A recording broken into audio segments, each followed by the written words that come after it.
بسم الله الرحمن الرحيم الحمد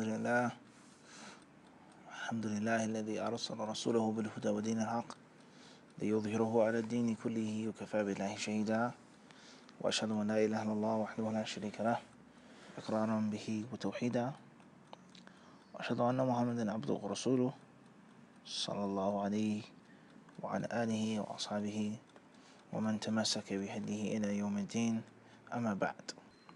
We've reached the 9th chapter in Kitab al-Tahara, in which the author, rahimahullah ta'ala, he says, باب وجوب غسل الرجلين بكمالهما. He says, the obligation of washing one's feet completely, of totally and completely washing one's feet. In other words, it's invalid for a person to wipe his feet unless he or she is wearing some type of covering, a khuf, a jawrab, a na'al, a leather sock, a sock made from cotton, a shoe or a sandal, etc.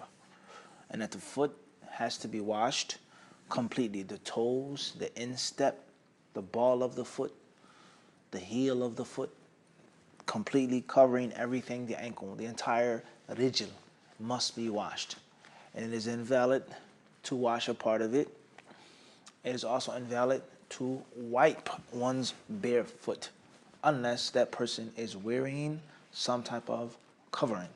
This is the meaning and the fiqh of this chapter, with the purpose of establishing the sunnah, what's obligatory, and also with the purpose of refuting some weird and twisted views regarding wiping one's bare feet, with regards to washing only parts of one's bare feet, whether it be the Rafida and the Shia or other than them. So that's what's meant by the chapter heading. Hadith 139. The author says, Hadith Abdullah bin Amr قال تخلف عنا النبي صلى الله عليه وسلم في سفرة سافرناها فأدركنا وقد أرهقتنا الصلاة ونحن نتوضأ فجعلنا نمسح على أرجلنا فنادى بأعلى صوته ويل للعقاب من النار مرتين أو ثلاثا. حديث أبي هريرة رضي الله عنه قال كان يمر والناس يتوضؤون من المطهرة فقال أسبغوا الوضوء فإن أبا القاسم صلى الله عليه وسلم قال ويل للعقاب من النار. 139 says, narrated by Abdullah ibn Amr ibn al-As, Allah be well pleased with them both. One day, we were with the Messenger of Allah sallallahu traveling, and all of a sudden, he left our company. Upon returning, it was time for us to make the salah. We were making wudu. He returned, and we were wiping our feet. Thereupon the Messenger of Allah sallallahu he called out to us, and he cried out to us. He says, بِأَعْلَى صَوْتِهِ, in a very loud voice, وَيْلٌ لِلْعَقَابِ مِنَ النَّارِ. He says, woe to your hills from the fire of hell. Woe to your hills from the fire of hell. Woe to your hills from the fire of hell. He said it's either twice or thrice. Hadith number 140 is the report of Abu Hurairah radiallahu anhu. He was walking past some of the people, whether it was the Sahaba, the Tabi'een. He was walking past them, and they were making wudu. They all were making wudu together from the mithara, from a pool or a basin, a sink, a large sink. And he said out to them, Asbiqil wudu. He said, perfect your wudu. Finish your wudu. Complete your wudu. For indeed, Abu al-Qasim sallallahu alayhi wa sallam, he said, woe to the hills from the fire of hell. Woe to the hills from the fire of hell. Both of these hadiths, as we know, are in Bukhari and in Muslim.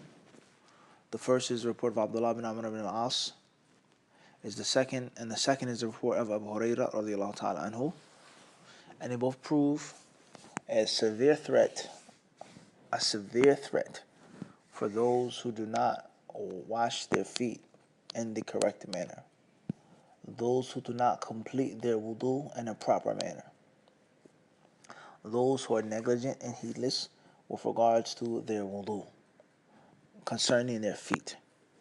That's the highlighting point. Whereas the hadith clearly says wail, says woe. And whenever we have this wail, then it's something very serious, very strict, and very severe. So the hadith shows us that it's obligatory to wash the feet completely because of the punishment that awaits those who don't. Those who don't. So that is the wajhud dilala. That is how we use the proof and evidence to prove and to show that it is mandatory and obligatory. And this dilala is taken from both of those two hadiths. Khairan, inshallah ta'ala. Hopefully that's very clear. As far as the side fawaid from these two hadiths, then first and foremost is the permissibility of traveling. And it also shows us, or one could possibly say, that it's permissible to travel for other than Hajj, Umrah, and Jihad. Permissible to travel for other than Hajj and Umrah or Jihad. Whereas the hadith doesn't necessarily specify what was the purpose of their trip. It says safratin. Now, we're not getting into the other riwayat and the other alfaz of the narration. Where was this battle? Was it Tabuk? Was it this? Was it that? What's important is that this one that's in front of us, even though the correct way is to gather all of the different versions of the one hadith. But we're just trying to make a point, and that is the issue of khilaf. Is it permissible for a person to shorten the salah and take the rukhs of safar, the different concessions of traveling for other than those two purposes? Khairan, inshallah. So this hadith shows that they travel. It also shows us that the imam is responsible for looking after his soldiers, looking after his team, looking after his men. He's responsible for his flock. And that if he sees them doing something which is wrong and incorrect, he should address them. He should enjoin the good and he should forbid the evil. Khairan, inshaAllah ta'ala. We also benefit from narration 140 is that the alim, the learned man, even if he's not in charge, if he's not the emir, the military leader, the political leader, the alim should enjoin the good and forbid the evil as well, and teach his friends, his followers, his family members, his companions, or those whom he sees and passes by, if he sees them doing something that's wrong as well. Also, we benefit from Hadith 140 that enjoining the good and forbidding the evil should be based upon the Sunnah, based upon the way of Muhammad alayhi salatu wasalam. And that's how the alim should back up his statement and prove what he's trying to establish with the Sunnah of the Nabi al-Kareem alayhi salatu wasalam. And the other fawaid in those hadiths as well. Let's move forward by Allah subhanahu wa ta'ala's permission. An-Nawawi rahimahullah ta'ala, he says regarding this narration or this issue, we'll read from Al-Minhaj. He says here, speaking in Minhaj, the Sharh of Sahih Muslim, of course, ومراد مسلم رحمه الله تعالى بإراده هنا الاستدلال به على وجوب غسل الرجلين وأن المسح لا يجزي، وهذه مسألة اختلف الناس فيها على مذاهب، فذهب جمع من الفقهاء من أهل الفتوى في الأعصار والأمصار إلى أن الواجب غسل القدمين مع الكعبين ولا يجزئ مسحهما ولا يجب المسح مع الغسل، ولم يثبت خلاف هذا عن أحد يعتد به في الإجماع. وقالت الشيعة الواجب مسحهما، وقال محمد بن جرير والجبائي رأس المعتزلة يتخير بين المسح والغسل، وقال بعض أهل الظاهر يجب الجمع بين المسح والغسل. وتعلق هؤلاء المخالفون للجماهير بما لا تظهر فيه دلالة، وقد أوضحت دلائل المسألة من الكتاب والسنة وشواهدهما أو وشواهدها، وجواب ما تعلق به المخالفون بأبسط العبارات المنقحات أو المنقحات في الشرح المهذب، بحيث لم يبقى للمخالف شبهة أصلا إلا وضح جوابها من غير وجه. No way, he says here, that Imam Muslim, he quotes these hadiths in his Sahih to prove the obligation of washing the feet, washing the qadamain. That's firstly. Secondly, it is invalid to wipe the feet, as we previously explained. He says, and this is an issue in which there's khilaf, difference of opinion among the ulama from the past. He says the first view is that of a large group of fuqaha. He says ahlul fatwa, the people of knowledge, the muftis. He says the ulama of the times and the places, the grand centers of knowledge. Their view is that the feet must be washed along with the ankles, and a person cannot wipe them, nor does a person have to wipe them and wash them at the same time. There is no there's no combination wiping and washing. Just wash, and it must be washed to the ankle, and one does not have to wash and wipe. He then says, and there is no valid khilaf of the people who are considered the people whose view and statement affects ijma'. Nothing can be proven, no other statement from these ulama that they said other than that. And if someone did take another view or another issue, then their view was not an important view. It did not have an effect upon ijma'. That's what Nawawi says. Now one may ask the question, well, if that's the case, why even mention it then? If the view was worthless and baseless, it didn't mean anything, it didn't affect and harm ijma', why even bring it up? طيب. He then says the second view is the view of the Shia. And they have the view that which is mandatory is to wipe the feet, is to wipe them.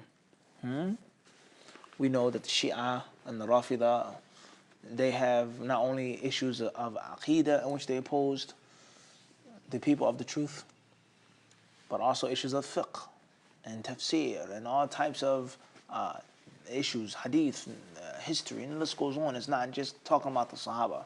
They have a whole entire school of thought in Aqidah and in fiqh and in tafsir. Moving forward, he says Muhammad ibn Jarir and al-Jubai, the head of the Mu'tazila, and some of the ulama, they say that it's not Tabari. They say Muhammad ibn Jarir is not Tabari. It's not the Imam of tafsir, it's someone else. They said this, and al-Jubai, who was the leader, he was the chief Mu'tazili, the head of the Mu'tazila. He held the view that a person has the option. He can wipe or wash. And before we move forward, we also see here how Nawawi is saying Ra'sul Mu'tazila, the head of the Mu'tazila, Hada Ash'ira, they don't like the Mu'tazila. It's well known. They had a strife, they had beef, quote unquote, between each other for a very long time. They don't like each other. And Ash'ari sect considers the Mu'tazila to be misguided. They consider them to be misguided. And you see the lack of respect that they have for them when they talk about them. We mentioned in other classes, when they say the view of the Mu'tazila is weak, is shad, is da'if, is mukhalif. And the same proofs that the Ash'aris use against the Mu'tazila are the proofs that Ahl al-Hadith use against the Ash'ira. Let alone the fact that the Mu'tazila are major contributors to the madhab of the Ash'ira. And Imam Abu Hasan Ash'ari, may Allah have mercy on his soul, forgive him of his sins and mistakes, he himself was a Mu'tazili for many years out of his life, some say 40 years. So obviously the effects of the Mu'tazila upon his mind, his thought, are going to be very, very profound indeed. Okay, we're not here to talk about this in detail now. We're just trying to make a point of how people are falling into contradiction. They'll refute the Mu'tazila, but then they'll say that the other people are mujassima. You can't say that the attribute is literal. You can't say that it's hadith, and so on and so forth. Khairan, inshallah. Moving forward. He says, some of Ahlul Zahir, Ba'd Ahlul Zahir, now he says, doesn't say Dawood ibn Ali, nor does he necessarily say Ibn Hazm, but he says some of them, they hold the view, is that a person must wash and wipe. He must wash his feet and wipe his feet together. And then he goes on to refute these views by saying they have different things in which he says ta'allaq, things that they hold on to and hold fast to. And he says, and I've mentioned the proofs and evidences from the Kitab and the Sunnah. in a larger work of mine called Al-Majmu' Sharh al-Muhadhab of Shirazi, a major Shafi'i fiqh book. He says, I've clearly elucidated, shed light on this entire issue, and refuted all of the different proofs and evidences that they could have possibly brought and come with. So we see here, An-Nawawi rahimahullah ta'ala, this alim is mentioning what he wrote and basically praising himself, not with the intention of praising himself, but mentioning with confidence what he wrote. Khairan, inshallah. Let's move forward to the next chapter. Chapter number 12, it says here, in the book in Arabic, it went from chapter 9 to chapter 12. We've mentioned that before as well. Hakada, that's how it is. It says, Babu istihbabi italati al-ghurrati wa tahjili fil wudu. It says the recommendation of italat al-ghurra wa tahjil, of making one's ghurra and making one's tahjil to be spread out. Spreading it out, making it long. One making wudu, upon making wudu. The word ghurra and tahjil basically means what comes from the concept of a horse.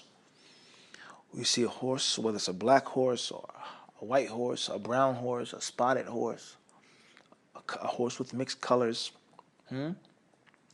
Oftentimes you see on the head of the horse is a large white strip, a large white spot on the horse's forehead, leading down to the paleness of the horse's nose, his snout. And this is that which is known as blaze. They say the blaze of the horse. And then we also look at the horses and we see that there's a white, let's say cuffs of whiteness on the ankles of the horse, right above the hoofs of the horse's hoofs, and 3 legs or 4 legs as well. And that is the tahjil. So basically here in the Islamic concept is that on the Day of Judgment, there will be signs of brightness, light, upon the people, the believers who made wudu. And they will be seen, they will be known by the signs of their wudu, the beauty and the splendor of the wudu. That's what's meant by ghurra, and that's what's meant by tahjil. So the chapter heading says the recommendation of making wudu and not just sufficing yourself with the obligatory part, but washing beyond the ankle, washing beyond the elbow. That's what's meant here. Hadith 141.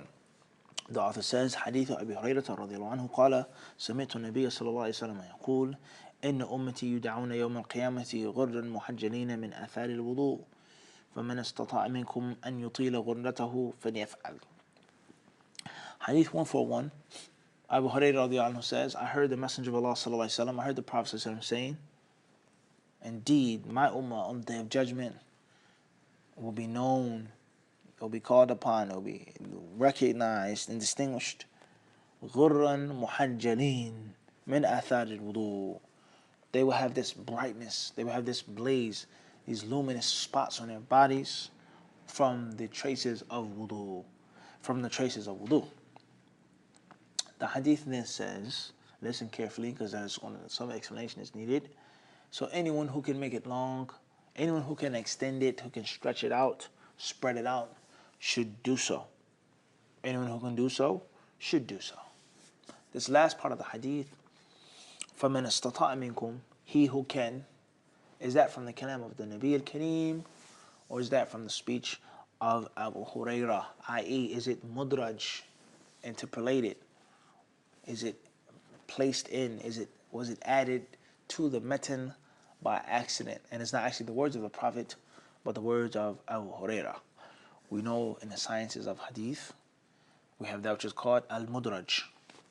Al-mudraj, the hadith which is mudraj, interpolated, in which a part of the text is not from the words of the Prophet, but was accidentally or intentionally placed into the matan. And it's actually not a part of the original organic matan. Khairan inshallah ta'ala, we explained it in our lessons on al-Bayquniyah.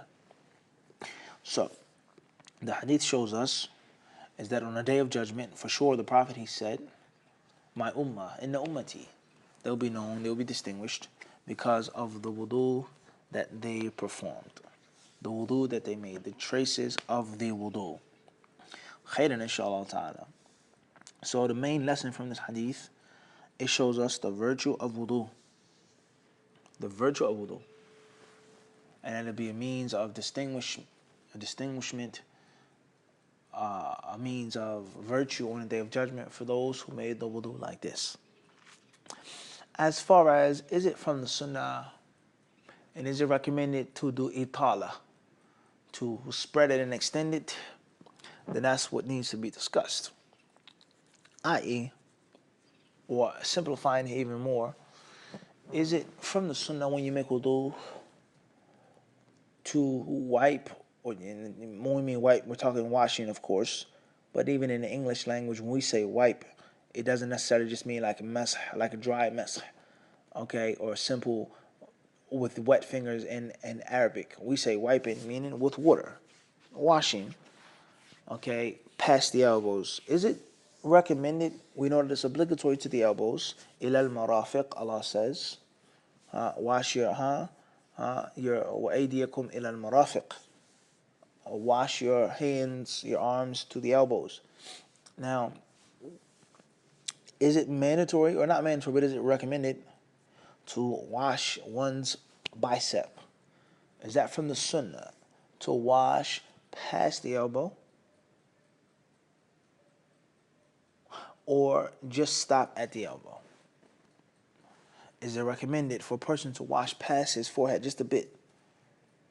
Is it recommended for a person to wash past his ankles, to the shin, to the shank, or just stop at the ankle? That is the issue of this hadith. That's the issue of this hadith, and that is the heading, the chapter heading that we mentioned. It says, إِطَالَةُ الْغُرَّ وَتَحْجِيلٌ. It says, إِطَالَة, to stretch it out and to extend it. To stretch it out and to extend it. That is the issue of the hadith. The hadith shows is that the people will have the effects of it shown on the day of judgment. Someone could possibly say, if it's going to be a means of virtue on the day of judgment, why not do more of it? And Abu Hurairah himself, he understood that himself. فَمَنْ اسْتَطَاعَ مِنْكُمْ أَنْ يُطِيلَ غُرَّتَهُ. He says, he who can do it, he who can extend it, then he should do so. Then he should what? He should do so. Khairan inshallah. An-Nawawi rahimahullah ta'ala, he says, اعلم أن هذه الأحاديث مصرحة باستحباب تطويل الغرة والتعجيل. أما تطويل الغرة فقال أصحابنا هو غسل شيء من مقدم الرأس، وما يجاوز الوجه زائد على الجزء الذي يجب غسله لاستيقان كمال الوجه. وأما تطويل التحجيل فغسل ما فوق المرفقين والكعبين، وهذا مستحب بلا خلاف بين أصحابنا. He then says, واختلفوا في قدر المستحب على أوجه، أحدها أنه يستحب زيادة فوق المرفقين والكعبين من غير توقيت، والثاني يستحب إلى نصف العضد والساق، والثالث يستحب إلى المنكبين والركبتين، وحديث الباب تقتضي هذا كله. وما دعوى الإمام أبا الحسن بن بطال المالكي والقاضي عياض اتفاق العلماء على أنه يستحب زيادة فوق المرفق والكعب فباطلة، وكيف تصح دعواهما وقد ثبت فعل ذلك عن رسول الله صلى الله عليه وسلم أبي هريرة رضي الله عنه، وهو مذهبنا لا خلاف فيه عندنا كما ذكرناه، والخلف فيه مخالف كان محجوبا أو كان محجوجا بهذه السنن الصحيحة الصريحة. وما احتجاجهما بقول صلى الله عليه وسلم من زاد على هذا أو نقص فقد ساء وظلم، فلا يصح لأن المراد من زاد في عدد المرات والله أعلم. He says here,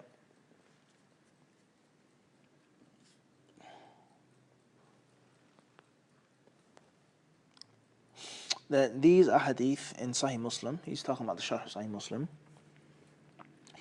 clearly show the recommendation of extending the ghurrah and extending the tahjil. He says, as far as extending the ghurrah, then what's meant by that is to wash something beyond what's mandatory on one's face. such as past one's hairline. He says past one's hairline. To wash that which is past one's hairline. He says here, for a person to make sure that he has completed and thoroughly perfected the washing of the face. So as we said about the blades of the horse, the forehead. He then says, rahimahullah ta'ala, as far as the tahjeel, then it is to wash that which goes past one's elbow and that which goes past one's ankle. No, he says, this is recommended without any difference of opinion among our ashab, meaning the Shafi'i ulama. The Shafi'i school of thought is that there's no way that this is rejected. This should be, is recommended, period. He then says, but they differ on a specific issue, and that is how far is a person to go? How extra, or how much extra, how far should a person go in the washing of the elbow and the ankle? The Shafi'i ulama. And this goes to show us, for those students of knowledge who wish to go overseas, or even in America, and study in the different institutes and online academies, and study fiqh and study a madhab when in Egypt and Saudi, that the madhab itself, those who say that the madhab is a simple slice of cake and you just literally trip into the simplicity of fiqh and it's so easy and it's so detailed and laid out, that's not true, okay? And anyone who tells you that, a scholar, a person who has an academy or a student of knowledge who thought that he became enlightened by becoming Shafi'i or Hanafi or Maliki, they have not told you the truth. Whether they did it intentionally or unintentionally, that's not the truth. Whether the madhabs, they have their intricacies, they have their differences of opinion, they have their wars, not outside of the madhab, in the madhab itself. The Shafi'i ulama differ, and they fight, and they refute. And they're big books, they're small books, they're medium-sized books, they're easy books, and they're difficult books. Are there benefits of the madhab? Are there fawaid? Of course. We're not getting into the benefits and saying the harms. We're not getting into, is it permissible? That's not what we're saying. We're trying to prove a point. Is that those who say that if you just study the hadiths, or you study comparative fiqh, or you study just the basic fiqh on one teacher, that it's not easy, it's not simple.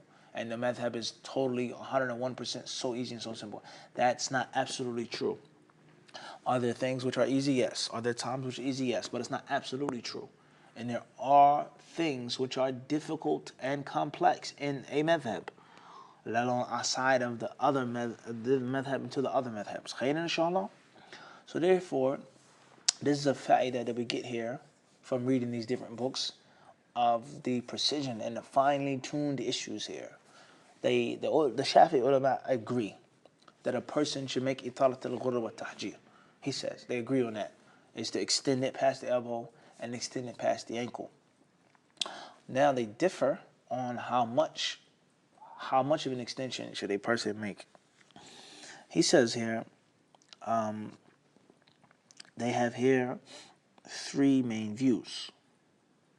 Or he says the first view is what? Is that there is no restriction to wash past the ankle and the elbow without any restriction. The second view is that a person should go to the halfway point of his muscle, is the bicep, and halfway to one's shin. That is the recommended place, nothing above that or beyond that. And the third view, he says, is that a person should go to the shoulders and to the knees. To the shoulders and to the knees. And he says in the hadiths that were mentioned in the bab, here he's talking about Sahih Muslim, he says they prove all of that. All of that. So listen carefully. The Shafi'i ulama, they differ on where you should stop. Some say no restriction, some say halfway, and some say make wudu and wash to your armpits. And some say you wash up into your knees. Khairan, inshallah. Then the Nawawi, he says, as far as Imam Abu al-Hasan ibn Battal al-Maliki, he was a Maliki alim, Ibn Battal. And as far as Qadi Iyad, who's also a Maliki, these ulama, they made sharh of the Hadith, sharh Bukhari, sharh Sahih Muslim. He says here, as far as that which they claimed, that there's ittifaq, that the ulama agree that a person is not to go past the elbow and not to go past the ankle bone, he says then it's batila. He says then it's false. Once more, look at how they have the different madhab wars. When it's a view that goes against their madhab, that's outside of their opinion, that Shafi didn't make, they don't have no restriction in saying harsh, cold words. Batil, da'wah, batila. Would Nawawi say that about a Shafi'i view that he didn't agree with? Would he say about a view of a Shafi'i jurist? Only Allah knows. I'll let you answer the question. The point is, as we've explained before, how madhabs have an effect upon people. It's like a school, an alumni. You have some type of bigotry for that school, that place, that center of education. Okay, so very interesting words and terms being mentioned here. Batila, he says a false claim, because these ulama are not Shafi'i. How many views in the Shafi'i madhab, whether they're made by Imam Shafi'i or other than him, which go against the hadith, which clearly go against the sunnah and the athar of the salaf? Does nobody call them batil? So he says that their views, that there's ittifaq, there's agreement, that the ulama say you don't go past these places on your body. He says it's totally false. Khairan inshallah. He says, and how can their view be correct? And he says, وَقَدْ ثَبَتَ فِعْلُ ذَلِكَ عَنْ رَسُولِ اللَّهِ صَلَّى اللَّهُ عَلَيْهِ وَسَلَّمَ. We have hadiths that prove and show us is that what the Messenger of Allah sallallahu alaihi wasallam did. Once more, how many issues in which there's authentic sunnah that it was not mentioned in the Shafi'i madhab and is not adopted by Nawawi and other ulama of the Shafi'i school. So that's very problematic, and this is clear as day. This isn't any hidden information. This isn't digging. This is a basic sharh of Sahih Muslim, which is in the view of any student of knowledge in the library of any alim. He says here, and it was also authentically reported from Abu Hurairah radiallahu anhu, as we said, the athar of the salaf. And that's one of the main problems with the madhabs, is that when it's convenient to go back to the sunnah. But when it's inconvenient, they say the understanding, the fahm, the tafsir, the ta'weed, it doesn't really mean that. It really means this, the lugha al-arabiya, so on and so on and so forth. That's a very, very plain inconsistency that we have with the different madhabs. Inconsistency. Okay, and when it's convenient and when it's inconvenient, which makes the comparative study of fiqh, the fiqh of the hadith, the fiqh of the sunnah, the comparative study, which makes it far easier, far more consistent, far more clear. And not like the people say that the madhab is 101% simple and easy. That's not true. Or rather, it's going to be a great deal of inconsistency, because the issues in which the hadith, they stick to them, and issues in which they totally ignore them. Moving forward, he says that's our madhab, that the one should wash past the ankle and the elbow, and there's no khilaf among us, our school. Tayyib. He then says, and if someone goes against this view, then he says mahjuj, then the proofs and evidences are against him from the authentic sunnah of the Prophet ﷺ. That's very interesting. And then Nawawi rahimahullah ta'ala, he then goes on to explain these issues, refuting their claims and mentioning their proofs and mentioning their evidences. All right? Mentioning their proofs and mentioning their evidences. Khairan inshallah ta'ala. Nawawi rahimahullah ta'ala, he then says, or he then goes on to explain some of the different other issues which we don't want to get into, whereas our study of wal-Marjan here right now is not necessarily one that's going to be in detail and the critical discussion of these issues. Khairan inshallah ta'ala, let's move forward. The fawaid of the hadith 141, first and foremost, is the virtue of this ummah. Secondly, is that the day of judgment is an actual day. It's not something that's just metaphysical. It's a real day. Tangible things will take place during that day. And the hadith also shows us another fa'idah, the virtue of wudu, the excellence of making wudu. Don't scorn the wudu. Don't look down upon the wudu. And also shows us the affirmation of the day of judgment. Khairan inshallah ta'ala. Moving forward. Chapter 15. The author says, Bab al-Siwak. Hadithu Abi Hurayrata radiyallahu anhu. أن رسول الله صلى الله عليه وسلم قال لولا أن أشق على أمتي أو على الناس لأمرتهم بالسواك مع كل صلاة. حديث أبي موسى قال أتيت النبي صلى الله عليه وسلم فوجدته يستن بسواك بيده يقول والسواك في فيه كأنه يتهوع. حديث حذيفة قال كان النبي صلى الله عليه وسلم إذا قام من الليل يشوص فاه بالسواك.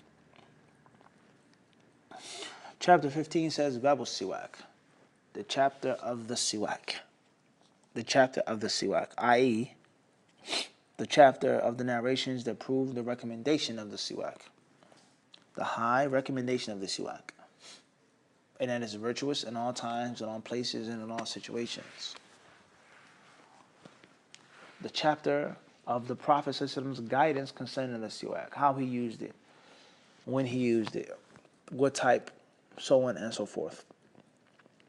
We know that there are many ahadith regarding the Siwak. Many of them. As Az-Zayla'i, rahimahullah, Imam Az-Zayla'i mentioned his fabulous book, Nasb al-Raya. So many different proofs and evidences that the Prophet kept his teeth clean. Just stop and look at history for a brief second and how advanced the Muslims were. How advanced they were from the other nations at that time. 1,000 years ago. Dental hygiene. 1,000 years ago. Cleanliness of one's tongue, of one's teeth, of one's gums, of one's mouth. How was it in Europe? And how was it in Scandinavia? And how was it in Arabia? This man, Muhammad, who never had no formal education, who never went and studied abroad, how did he know? How did he have the ability to encourage his followers to be so neat, so clean, so hygienic, and so advanced over the many other parts of the world at that time? Unless he received it from a divine source. So the Siwak, and talking about the Siwak, is a major point of da'wah today. How many people go to school to study dentistry, to become dentists, dental science? How much money do dentists make? How many nice offices are there for dentists? And people consider a dentist to be an intelligent, skilled person. Sit down with your dentist and say, my prophet told me about your job before you were even thought of. My prophet explained to me about taking care of my teeth, about gingivitis, about gum disease, about the throat, way before the Western countries were of any mention, anything worthy of being mentioned. Okay, it's a very interesting point. How many Muslim speakers, du'ats, Muslim preachers talk about the toothstick and the toothbrush and the toothpick? Me, myself, I haven't heard any of them. I've never seen a video on YouTube. I've never read an article from a Muslim preacher about the toothstick and da'wah. I've read articles from Orientalists, and I've read articles from students of the Orientalists who are non-Muslim that come from America and the UK, the Western countries, and spoke about the virtue of Islam regarding the hygiene of one's mouth. Way before the Western countries, when the Western countries didn't exist, they were unknown, or they lived in their dark ages, or whatever the case may be. And that's sad that the non-Muslims oftentimes have more fiqh than some of the Muslim callers to Islam. You'll find the same classes, the same lectures, the same points being reiterated over and over again, which is a good thing in general, but no one will branch off and go into the other issues, because the Christians are expecting to hear, the atheists, these people are there expecting to hear the same talks. But you come at them from a way in which they're unexpected, they're not expecting, they're not ready for. That's a different story. We're not going to talk about war. We're not going to talk about racism. We're not talking about colorism. We're not going to talk about this and that, women's rights. And we're going to talk about the toothstick. We're going to talk about dental hygiene. We're going to talk about one of the major occupations in 2017 and one of the major issues of insurance, health insurance. and having a good job, as you have benefits for your children to go to the dentist, and they have to get braces, and they have to get their teeth capped, and this and that, and so on and so forth. Let's talk about what Islam says about that. Khairan, inshallah ta'ala. Hadith 142, the author says, that Abu Hurairah radiallahu anhu narrated, the Messenger of Allah alayhi salatu wasalam, he said, لولا أن أشق على أمتي, he says, due to the fact that it's a hardship, and if it wasn't a hardship, he said, I would command my ummah, I would tell them or force them to use the siwak in the time of each prayer. Every time they stand in the salah, they stand to pray, I would say use the siwak. But I didn't tell them this because it would be a hardship. This is the hadith is in the Sahihain. Outside of the Sahihain, we have the narrations that say, in the kulli wudu, at the time of each wudu. And this narration in the Sahihain, Bukhari and Muslim, says at the time of each salah. So, this one says the salah. Then we have hadith 143, hadith of Abu Musa, radiallahu anhu, in which he says, أتيت النبي صلى الله عليه وسلم فوجدته يستن بسواك بيده يقول والسواك في فيه كانوا يتهوع. Is that when I went to the Prophet صلى الله عليه وسلم, and I saw that he was using the toothpick, he was brushing his teeth, cleaning his teeth, and he was saying, all right, as if he was about to throw up or vomit. Hadith 144 tells us that whenever the Prophet says, whenever he got up and staying in the night prayer, he would use the siwak. The hadith of Hudayfa radiallahu anhu. So, before we go into these hadiths once more, the siwak, the ulama, they say, is using a piece of wood, a piece of bark, anything, a pick. Even they say a napkin. They even say if a person has an index finger, which is coarse, and he uses it, that's a toothstick as well, that's a siwak. And they say that the best of the siwak is that which comes from the tree called Shajaratul Arak. Al-Arak, not with the ayn, Iraq, Hamza. They say that's the best siwak and the most thorough siwak to be used. The siwaks that you buy outside the Prophet's masjid, online, in the Islamic stores, in the plastic wrappers. Now, obviously, they vary in their levels. The siwak that you get outside the Prophet's masjid for a riyal is 10 times better, 10 times fresher, 10 times more effective than the siwak that you may pay $2 for in a plastic case from the Islamic store, the Muslim stores or online or whatever the case may be. The siwak, I remember my days in the Prophet's masjid, the Prophet's city, the siwak would be sitting there, the Bedouin guy have his pliers, his knife, his instruments, and he would slice it, cut it open for you, and you put it on your gums, and it literally feel like burning your mouth. You could literally, it felt like a cup of Listerine. You could feel it tingling, the spiciness of the siwak. You could feel the cleaning your gums instantly.